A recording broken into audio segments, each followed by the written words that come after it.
Hi friends, welcome back to our channel. இன்னைக்கு வந்து ஒரு பியூர் வெஜிடேரியன் பட் ரொம்ப ஒரு சுவையான வெஜிடேரியன் வீடியோ. என்ன பண்ண போகிறோம்னா ஒரு குஜராத்தி தாலி நம்ம டேஸ்ட் பண்ண போகிறோம். எங்கேருந்து அப்படின்னா காஞ்சன் கிச்சன் அப்படின்னு நம்ம கோயம்புத்தூரில் குஜராத்தி சமாஜ் உங்கள் எல்லாத்துக்குமே தெரியும். சென்ட்ரல் தேட்டர் பக்கத்தில் இருக்குது. அங்கே வந்து காஞ்சன் கிச்சன் அப்படின்னு ஒரு ரெஸ்டாரண்ட் செயல்பட்டு இருக்கு. ஒரு பியூர் குஜராத்தி ரெஸ்டாரண்ட் அது. ஸோ அங்கே எவ்ரி சண்டே பார்த்தீங்கன்னா ஒரு ஸ்பெஷல் தாலி, குஜராத்தி தாலி அப்படின்னு அவங்க சர்வ் பண்ணிகிட்ருக்காங்க. லாக்டவுனுக்கு முன்னாடி எல்லாரும் அவங்க ரெஸ்டாரண்ட்லேயே போய் சாப்பிட்ற மாதிரி ஒரு ஃபெசிலிட்டி இருந்தது. பட் இப்போ லாக்டவுன் அப்படிங்கிறதுனால அந்த குஜராத்தி தாலி வந்து அவங்ககிட்ட ஆர்டர் பண்ணால் வீட்டுக்கே அவங்க டெலிவர் பண்ணிடுறாங்க. ஸோ அந்த மாதிரி தாலி தான் இப்போ நம்ம வாங்கியிருக்கோம். இதோட விலை வந்து 280 rupees. ஸோ இதில் என்னென்ன வந்துடுது அப்படின்னு நான் காமிச்சிட்றேன். ஸோ இந்த தாலியில் அவங்க என்னென்ன கொடுக்குறாங்க அப்படின்னா ரசமலாய், ஸ்ப்ரிங் ரோல், சமோசா, அப்புறம் காமன் அப்படின்றது ஒரு ஐட்டம் என்னன்னு தெரியல எனக்கு, பன்னீர் பட்டர் மசாலா, பாலக் மேத்தி வாடி சப்ஜி, அப்புறம் 3 ஃபூல்கா, 3 பூரி, புலாவ், அப்புறம் கதி, நம்ம அந்த மோர் குழம்பு ஸ்டைலில் குஜராத்தி அவங்க இதுலேயும் செய்வாங்க, அப்புறம் papad, salad, pickle and butter milk. So எல்லாம் சேர்ந்து 280 rupees. ஸோ என்னென்ன இந்த ஐட்டம்ஸ் எல்லாம் எப்படி இருக்குது, குவான்டிட்டி எப்படி இருக்குது எல்லாம் இப்போ நம்ம பார்க்கலாம். இது எப்படி ஆர்டர் பண்ணுறது, இந்த நம்பர்லாம் வீடியோலையும் வரும், நீங்கள் டிஸ்கிரிப்ஷன்லையும் பார்த்து நீங்கள் தெரிஞ்சுக்கலாம். ஓகே ரிஷி, சாப்பிட்ருக்கேன் இது வரைக்கும் நார்த் இந்தியன் தாலி? இது நார்த் இந்தியனில் குஜராத்தி தாலி. சரி நம்ம டேஸ்ட் பண்ணிடலாம். ஓகே, இந்த ஐட்டம்ஸ் எல்லாம் வந்து 280 rupeesக்கு கொடுக்குறாங்க தாலி. நம்ம தாலி சாப்பிட்றதுக்கு நம்ம தாலி மாதிரியே ஒரு தட்டு வீட்டில் இருக்குது, பெரிய தட்டு. இதில் தான் நான் ரெகுலராக சாப்பிடுவேன். ஸோ இந்த தட்டில் வந்து நம்ம எல்லாத்தையும் அரேஞ்ச் பண்ணிவிட்டு அப்புறம் உங்களுக்கு காமிக்கிறேன். ஸோ அப்படி தாலி மாதிரி நம்ம வீட்லேயே அரேஞ்ச் பண்ணலாம். இது வந்து என்னோட தாலி பேக். ஓகே, ஸ்வீட் அங்கே rasmalai, paneer butter masala. Wow super. எனக்கு அப்படி 2004 டெல்லி போனேன். இதுதான் அந்த பாலக் கோஃப்தா கறியா? இதெல்லாம் உள்ளே வச்சா பிரியாணி கொட்டுறதுக்கு இடம் இல்லை. சரி இது வேணால் இங்கே வச்சிடலாம். இது வேணால் இப்போ இருக்கட்டும். குட். ஸோ இப்போ அடுத்தது வந்து இதெல்லாம் ஓப்பன் பண்ணி வச்சிடலாம். பிரியாணி உள்ளே கவுத்திடலாம். கவுத்திடலாம் எனக்கு இதை சென்டரில். ஸோ இது வந்து பூரி, 3 பூரி இருக்குது இதில். சின்ன சின்ன பூரி 3 பூரி ப்ளஸ் 3 ரோட்டி, ஒரு கிளாஸ் மோர். இதெல்லாம் இந்த ஸ்வீட் சட்னி செமையாக இருக்கும் தெரியுமா? நல்லா இருக்கும்டா. சப்பாத்தி, பூரி, தோசை கூட சுட்டு சாப்பிடும்.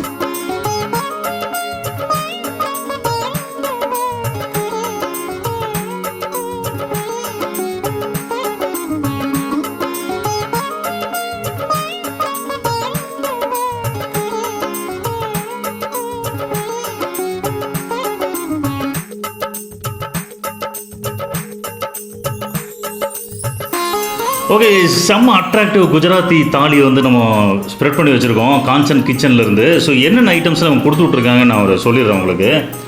ரஸ்மலாய், நல்ல ஒரு பியூட்டிஃபுல் லுக்கிங் ரஸ்மலாய், மேலே பாதாம் ஃப்ளேக்ஸ் எல்லாம் போட்டு பார்க்குறதுக்கு வந்து க்ரீமியான ஒரு ரஸ்மலாய். அப்புறம் ஸ்ப்ரிங் ரோல் சமோசா. நீங்கள் வழக்கமாக வந்து பொட்டேட்டோ மசாலா தானே இருக்கும், இதுக்குள்ளே வந்து ஸ்ப்ரிங் ரோல், அந்த ஸ்ப்ரிங் ரோலோட ஸ்டஃபிங்ஸ் எல்லாம் இருக்கும்னு நினைக்கிறேன். சமோசா வந்து லுக்ஸ் ரியலி பியூட்டிஃபுல். அப்படி பார்க்குறதுக்கு அப்படி புட்டுன்னு இருக்குது. காமன் டோக்லா, இது வந்து டோக்லா குஜராத்தியில் வந்து காமன் அப்படின்னு சொல்லுவாங்க, காமன் டோக்லா. அப்புறம் இங்கே இருக்கிறது வந்து பன்னீர் பட்டர் மசாலா. பன்னீர் பட்டர் மசாலா வந்து நல்ல ஒரு ஆள் நல்லா தாராளமாக சாப்பிட்ற அளவுக்கு குவான்டிட்டி இருக்குது. அப்புறம் பாலக் மேத்தி வடி சப்ஜி. ஸோ இது வந்து இந்த பாலக் மேத்தி அப்படின்னு அந்த வெந்தயக்கீரை, மேத்தினா வெந்தயம், இந்த வெந்தயமெல்லாம் போட்டு செய்வாங்க போல். அப்புறம் 3 ஃபூல்கா, 3 பூரி. இதில் வந்து 3 பூரி இருக்குது. அப்புறம் இதில் வந்து 3 ஃபூல்கா, ரோட்டின்னு சொல்லியிருப்பேன், இது வந்து ஃபூல்கா. அப்புறம் புலாவ். அப்புறம் இங்கே இருக்கிறது பார்த்திங்கன்னா கதி, அந்த கடி எப்படி வேணால் சொல்லுவாங்க. இது வந்து நம்ம ஊர் மோர் குழம்பு மாதிரியே இருக்கும். மோர் குழம்பு வந்து நம்ம மஞ்சத்தூள்லாம் போட்டு கொஞ்சம் எல்லோவாக இருக்கும். இது வந்து கொஞ்சம் ஒயிட்டாக இருக்குது. அப்புறம் வந்து பாப்பட் இல்லை, பாப்பட். ஓ எனக்கு இல்லை பாப்பட் என்னோட தாலியில் பாப்பட் மிஸ் ஆயிடுச்சு. ரிஷியோட தாலியில் வந்துருச்சு பாப்பட். ஸோ இந்த மாதிரி ஒரு பாப்படும் கொடுத்துருவாங்க. இங்கே பாருங்க, இந்த ஒரு வெள்ளரிக்காய் கட் பண்ணது கொடுத்துட்றாங்க. ஸோ இதுக்கு வந்து இன்னொரு முக்கியமான விஷயம் பார்த்தீங்கன்னா, இந்த சமோசா, இதை அந்த டோக்லாலாம் தொட்டு சாப்பிட்றதுக்கு மின்ட் சட்னி கொடுத்துட்றாங்க. அப்புறம் வந்து இது இந்த வெள்ளை சட்னி, அந்த வெல்லம் போட்டு செஞ்ச அந்த ஒரு சட்னி மாதிரி இருக்கும் தெரியுமா, ஸ்வீட் சட்னி, அதுவும் கொடுத்துட்றாங்க. அதனால் ஸ்வீட் சட்னி சொல்கிறப்போ எனக்கு அப்படின்னு வாயில் ஊறிடுச்சு எனக்கு. ஸோ இதை நம்ம டேஸ்ட் பார்க்க தவிர ஒரு கிளாஸ் மோர் கொடுத்துருவாங்க. ஸோ இதெல்லாம் இப்போ நம்ம சாப்பிட்டு டேஸ்ட் பார்க்கலாம். ஸோ ஃபஸ்ட்டு வந்து ஸ்வீட்லேருந்து நம்ம ஸ்டார்ட் பண்ணலாம். ரிஷி ஆஸ் யூஸ்வல் ஸ்வீட் பாய், ஸ்வீட்லேருந்து ஸ்டார்ட் பண்ண. அந்த ரசமலை சாப்பிட்டு எப்படி இருக்குன்னு சொல்லு. ரசமலைனா கேட்கவே வேணாம். ரசமலை பார்த்தீங்கன்னா நல்ல ஒரு க்ரீமியாக இருக்குது, நல்ல நல்ல குவாலிட்டியான ஒரு ப்ரிப்பரேஷன். பஞ்சு தண்ணிக்குள்ளே போட்டேன் அப்படியே ஊறி அந்த மாதிரி நல்ல இனிப்பாக இருக்குது. நல்லா அந்த உள்ளே போட்டிருக்கிற அந்த ரசமலை அந்த டோ நல்லா ஊறிடுச்சு. நல்லா அந்த ஒரு பன்னீர் மாதிரி போடுவாங்க தெரியுமா, நல்லா ஜூஸியாக ஊறி நல்லா இருக்குது. ஸோ அடுத்து வந்து இந்த காமன் டோக்லா இதை டேஸ்ட் பண்ணிடலாம். இது வந்து நல்ல 2 பெரிய பீஸ் கொடுக்குறாங்க. இப்போ கையில் எடுக்கிறப்ப பார்த்தீங்கன்னா நல்லா வெட்டாக இருக்குது, அப்படி பயங்கர ஜூஸியாக இருக்குது. அப்படி பாருங்கள், அப்படி சொட்டு உழுகுது அந்த ஜூஸஸ். தாளிச்சு அந்த கடுகு போட்டு தாளிச்சது. ஸோ உங்களுக்கு தெரியும், இந்த டோக்லா வந்து கடலை மாவில் செய்வாங்க. இந்த கடலை மாவில் செஞ்சு அப்படி இந்த கடுகு உளுத்தம் பருப்பு வந்து கடுகுலாம் போட்டு தாளித்து போட்டு லைட்டாக ஒரு ஸ்வீட் இருக்கிற மாதிரி ஒரு சிரப்பு ஊற்றிருக்காங்க. அது நல்லா ஸ்பாஞ்சு மாதிரி உறிஞ்சிக்கிச்சு. ஸோ இது வந்து நம்ம அப்படியே இந்த மின்ட் சட்னி கொடுத்துருக்காங்க இல்லையா, அதில் டிப் பண்ணி சாப்பிட்லாம், நல்லாயிருக்கும். பாருங்க, நல்ல ஒரு எல்லோ கலரில் அப்படி மேலே அந்த மின்ட் சட்னி பார்க்குறதுக்கு ஒரு கேக் மாதிரியே இருக்குது. அப்படி வேற லோடு.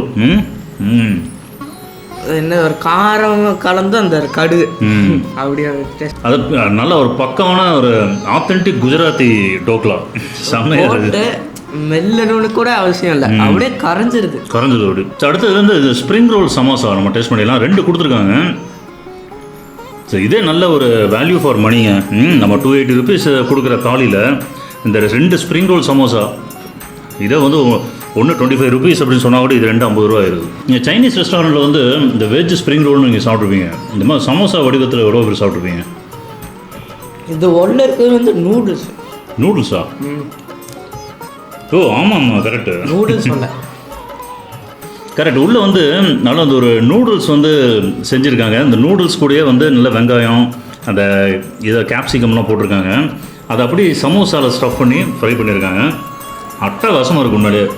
ஸோ இந்த சமோசாவுக்கு தான் வந்து இந்த ஸ்வீட் சட்னி வேணும். ஸோ நல்ல கரெக்டான திக்னஸில் இருக்குது, ரொம்ப உருண்டு ஓடாமல். அறுசுவையும் கலந்த ஒரு சட்னி. அது இனிப்பு, காரம், புளிப்பு எல்லாமே இருக்குது, சூப்பராக இருக்குது. சமோசா வந்து நல்ல ஒரு காம்பினேஷன்.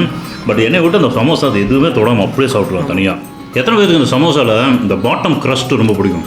யாரும் இது விட்டே கொடுக்க மாட்டாங்க.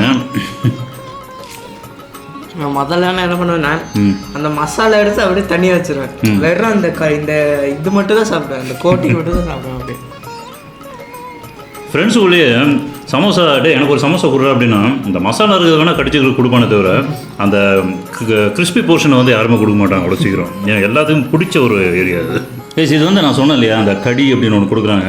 நம்ம ஊர் மோர் குழம்பு மாதிரி இருக்கும். சரி, நம்ம டேஸ்ட் பார்க்கலாம். எனக்கு ஃப்ராங்க்லி ஸ்பீக்கிங் இது வந்து அப்படி எது கூட சாப்பிட்றதுன்னு எனக்கு சரியாக தெரியல. சப்பாத்தி கூட சாப்பிடணுமா? ஓகே. சரி, ஃபஸ்ட்டு நம்ம டேஸ்ட் பார்க்கலாம் அது எப்படி இருக்குன்னு. அப்படி பாயாசம், அதாவது பாயாசம் கூட சொல்ல முடியாது, இது ஒரு இனிப்பான ஒரு தயிர், அதாவது ஒரு ரசம் மாதிரி இருக்குது, ஒரு லஸ்ஸி மாதிரி இருக்குது, ஒரு மோர் குழம்பு மாதிரி இருக்குது, சூப்பராக இருக்குது. ஸோ இது வந்து சப்பாத்தி கூட ரோட்டி கூட சாப்பிடணுமாம்மா. டேஸ்ட் வந்து அமேசிங்காக இருக்குங்க உண்மையிலே. லைட்டான ஒரு இனிப்பு எல்லாம் சேர்ந்து. சரி, இப்போ நம்ம அந்த ஃபுல்கா கொடுத்தாங்க இல்லையா, அப்பா ஃபுல்கா எவ்வளோ சாஃப்டாக பீது பாருங்கள், பயங்கர சாஃப்டாக இருக்குது ஃபுல்கா. ஸோ அது வந்து இதில் போட்டு அப்படி நல்ல ஒரு புரட்டி அப்படி ஃபுல்கா பயங்கர சாஃப்டாக இருக்கிறதுனால நல்லா ஊறிடுச்சு. ஸோ அது அப்படி நம்ம சாப்பிட்லாம். ஃபுல்கா வந்து வித்தின் செகண்ட்ஸில் அப்படியே மாவாக கரைஞ்சிருச்சு வாயில் இல்லையா, அவ்வளோ சாஃப்டாக இருக்குது. இந்த கடி வந்து சீரியஸ்லி நான் இந்த அளவுக்கு டேஸ்ட்டாக இருக்கும்னு எதிர்பார்க்கவே இல்லை. இது ரொம்ப ரொம்ப ஒரு புதுமையான ஒரு டேஸ்ட், நல்லா இருக்குது. உன்னோட எக்ஸ்பீரியன்ஸ் அப்புறம் இருக்குது. நீ என்ன நினச்ச அதை பார்க்குறப்போ? ஒரு பாயாசம் தான் நினச்சேன். அதுக்கப்புறம் டேஸ்ட் பண்ணதுக்கப்புறம் தான் ஒரு டேஸ்ட் பண்ண. நான் வந்து நம்ம ஊர் மோர் குழம்பு மாதிரி இருக்கும்னு நினச்சேன். பட் நம்ம ஊர் மோர் குழம்பு மாதிரி இல்லை, இது என்டையர்லி ஒரு குஜராத்தி ஸ்பெஷாலிட்டி, சூப்பராக இருக்குது. ஸோ பூரி 3 பூரி கொடுத்துருக்காங்க. நல்ல ஒரு உள்ளங்கை சைஸ் பூரி, 3 பூரி. ஸோ இது வந்து பன்னீர் பட்டர் மசாலா கூட நம்ம சாப்பிட்லாம். பூரியும் நல்லா சாஃப்டாக இருக்குது. ஸோ இந்த பன்னீரை வந்து அப்படியே மசாலாவோடு எடுத்து பன்னீர் க்யூப்ஸ் பார்த்தீங்கன்னா நல்லா பெருசாக இருக்குது. இந்த மாதிரி ஒரு 4 பீஸ் போட்டிருக்காங்க. பன்னீர் பட்டர் மசாலா என்ன தான் நம்ம சவுத் இந்தியன் ரெஸ்டாரண்ட்டில் சாப்பிட்டாலும் இந்த நார்த் இந்தியா, வெஸ்டர்ன் இந்தியா அவங்க செஞ்சு கொடுக்குற ருசியே வந்து ஒரு தனி ருசி தான். பன்னீர் பட்டர் மசாலா வந்து வேறு லெவலில் இருக்குது. நல்ல திக்காக அந்த மசாலா பார்த்தீங்கன்னா தெரியும். அந்த கிரேவி பன்னீர் மட்டும் போட்டால் பார்த்தாது, இந்த கிரேவி நல்ல டேஸ்ட்டாக தெரியணும். ஸோ இப்போ இந்த சப்பாத்தி ஒரு ஃபுல்கால் ஒரு பீஸ் பிச்சு. ஸோ இந்த ஃபுல்கால் வந்து இந்த பாலக் மேத்தி வாடி சப்ஜி அது கூட சாப்பிட்லாம். ஃபஸ்ட்டு நான் ஒரு இந்த மலாய் கோஃப்தா மாதிரி இருக்குன்னு நினச்சேன். நல்ல ஒரு கோஃப்தா பால் மாதிரி போட்டிருக்காங்க. இது வந்து நல்ல ஒரு அதை தவிர உருளைக்கிழங்கும் போட்டிருக்காங்கன்னு நினைக்கிறேன். So let us taste this. இந்த மேத்தியெல்லாம் போட்டு செஞ்ச ஒரு சப்ஜி. அந்த பால் பார்த்தீங்கன்னா அப்படியே அந்த கோஃப்தா பால் மாதிரி செஞ்சுருக்காங்க. ஸோ அப்படியே மேஷ் பண்ணி பார்த்தலாம். அது உள்ளே உங்களுக்கு இந்த மேத்தி கீரை, வெந்தயக்கீரை போட்டிருக்காங்கன்னு நினைக்கிறேன். அப்படியே ஒரு போண்டா மாதிரி செஞ்சு அந்த மசாலா பார்த்தீங்கன்னா நம்ம அந்த சமோசாவில் ஸ்டஃபிங் வைப்போம் இல்லையா, ஸோ அந்த டேஸ்ட்டு தெரியுது. நல்ல ஒரு இது ஒன்று தான் வந்து நம்ம வாங்கினதுலே கொஞ்சம் நல்லா ஸ்பைஸியாக இருக்குது. சாப்பிட்றதுக்கு வந்து நல்லா சுருக்குன்னு இருக்குது, நல்லா இருக்குது. ஸ்பைசினா ரொம்ப காரம் இல்லை, கரெக்டாக இருக்குது. நல்லா என்ஜாய் பண்ணி சாப்பிட்ற ஒரு காரம். ஸோ இந்த பால் அப்படி சாப்பிட்றலாம். கரெக்ட், ஒரு கோஃப்தா மாதிரி இருக்குது, நல்லா இருக்குது. ஸோ இந்த வீடியோட கிளைமேக்ஸில் வந்துட்டோம். இப்போ இந்த ஒரு புலாவ், வெஜிடபிள் புலாவ், நல்லா அந்த பச்சை பட்டாணி, கேரட்லாம் போட்டு பீன்ஸும் போட்டிருக்காங்க. லாங் கிரெயின் ரைஸ் போட்டு செஞ்சுருக்காங்க. So looks beautiful. அப்படியே ஒரு கவலை எடுத்து நல்ல ஒரு புலாவ், எப்படி நார்த் இந்தியன் ஸ்டைல் புலாவ் எப்படி இருக்குமோ அது மாதிரி பண்ணியிருக்காங்க. இந்த பச்சை பட்டாணியோட வாசனை நல்லா இருக்குது. அப்படியே வாயில் படுறப்போ அந்த வாசனை சூப்பராக இருக்குது. நல்ல ஒரு எண்ணெயெல்லாம் கம்மியாக போட்டு, ஸ்பைஸ் எல்லாம் கம்மியாக போட்டு செஞ்ச நல்ல ஒரு ஹோம் ஸ்டைல் புலாவ் நல்லா இருக்குது. நல்ல ருசியாகவே செஞ்சுருக்காங்க. சரி, இந்த புலாவ் கூட கொஞ்சம் நம்ம அந்த பன்னீர் பட்டர் மசாலா ஒன்று போட்டு சாப்பிடலாம். இந்த கிரேவியை மேலே போட்டு அப்படியே ஒரு ரைஸ் கொஞ்சம் எடுத்து அப்படியே இந்த கிரேவி கூட வச்சு, இந்த கிரேவி கூட சாப்பிட்டா அது வேற எங்கேயோ போயிடுது டேஸ்ட்டு. அமேசிங்காக இருக்குது. இப்போ இந்த கோஃப்தா மசாலாவோட கோஃப்தா மசாலானே வருது, இதுக்கு அவங்க வச்சுருக்கிற பேர் வேறு. இது பார்த்திங்கன்னா என்டையர்லி இந்த பன்னீர் பட்டர் மசாலாவுக்கும் இந்த மசாலாவுக்கும் அப்படியே ஆப்போசிட் டேஸ்ட்டு நல்லா பண்ணியிருக்காங்க. இந்தியிலே பாராட்டணும்னா வாரே வா அப்படிமா அந்த மாதிரி இருக்கும். ஸோ கைஸ், இந்த மோரோட இந்த வீடியோ முடிப்போம். அருமையான மோர், குளிக்காத நல்ல குவாலிட்டியான மோர். ஸோ கைஸ், காஞ்சன் கிச்சனில் இன்றைக்கி நம்ம ஒரு குஜராத்தி தாலி டேஸ்ட் பண்ணோம். இதோட விலை வந்து 280 rupees. இப்போ நீங்கள் பார்த்த ஐட்டம்ஸ் எல்லாமே. ஸோ என்னை கேட்டால் 280 ரூபாய்க்கு வந்து இட்ஸ் வேல்யூ ஃபார் மணி. ரொம்ப ரொம்ப ருசியாக இருந்தது. எதுவுமே நம்ம குறைய சொல்ல முடியாது. அந்தளவுக்கு வந்து ரொம்ப ஹை குவாலிட்டி ப்ரிப்பரேஷன். டேஸ்ட் வந்து அமர்க்கலமாக இருந்தது. பர்டிகுலராக அவங்க கொடுத்த இந்த 2 சப்ஜி, இந்த பன்னீர் பட்டர் மசாலா அப்புறம் அந்த மேத்தி வாடி சப்ஜி ரெண்டுமே வந்து வேறு லெவல் அட்டகாசமாக இருந்தது. அப்புறம் முக்கியமாக வந்து சமோசா, இந்த மாதிரி ஒரு சமோசா எக்ஸ்பீரியன்ஸ் வந்து இதான் ஃபஸ்ட்டு டைம் நான் சாப்பிட்றேன். நான் எல்லாம் உருளைக்கிழங்கு மசாலா வச்சு தான் சாப்பிட்ருக்கோம். இன்றைக்கி வந்து ரொம்ப ரொம்ப டிஃப்ரெண்ட்டாக இருந்தது. இது வந்து மறக்கவே முடியாதுங்க. உண்மையிலே லவ்ட் இட். இந்த காமன் டோக்லா, பூரி இது கூட வச்சு நீங்கள் எல்லாம் ஒரு கம்ப்ளீட் எக்ஸ்பீரியன்ஸ் 280 rupees நீங்கள் என்ஜாய் பண்ணி சாப்பிடலாம் குஜராத்தி தாலி. ஸோ இந்த தாலி உங்களுக்கு சாப்பிடணும்னு ஆசையாக இருந்தால் நான் கான்டாக்ட் நம்பர் டிஸ்கிரிப்ஷனில் இருக்கும், அவங்கள கூப்பிட்டு அட்லீஸ்ட் ஒரு 24 hours முன்னாடி நீங்கள் ஆர்டர் பண்ணிடணும். காஞ்சன் கிச்சன் எங்கே இருக்குன்னா நம்ம கோயம்புத்தூரில் குஜராத்தி சமாஜுக்குள்ளே இருக்குது. நம்ம சென்ட்ரல் தேட்டர் தெரியாதவங்களும் இருக்க முடியாது, அதுக்கு பக்கத்தில் இருக்குது குஜராத்தி சமாஜ். ஃபோன் பண்ணி கேட்டுக்கிட்டிங்கன்னா எல்லா டீட்டெயிலும் சொல்லிடுவாங்க. இதுக்கு வந்து டெலிவரி சார்ஜ் இருக்கா இல்லையாங்கிறது நீங்கள் இருக்கிற லொக்கேஷனை பொறுத்தது, நீங்கள் அதையும் நீங்கள் கிளாரிஃபை பண்ணிக்கலாம். ஓகே, இந்த வீடியோ உங்களுக்கு ரொம்ப ரொம்ப பிடிச்சிருக்கும்னு நினைக்கிறேன். எனக்கே வந்து ஒரு வெஜிடேரியன் வீடியோ, ஒரு நான்வெஜ் சாப்பிட்றத விட எனக்கு அதிக திருப்தி அளித்த ஒரு வெஜிடேரியன் வீடியோ. ரொம்ப ரொம்ப என்ஜாய் பண்ணி சாப்பிட்டோம் நாங்கள். இந்த வீடியோ பிடிச்சிருந்தா மறக்காமல் லைக் பண்ணுங்கள். இதே மாதிரி இன்னொரு வீடியோவில் சந்திக்கலாம். அது வரைக்கும் signing off with Rishi and Rohan, Manojkumar. Bye.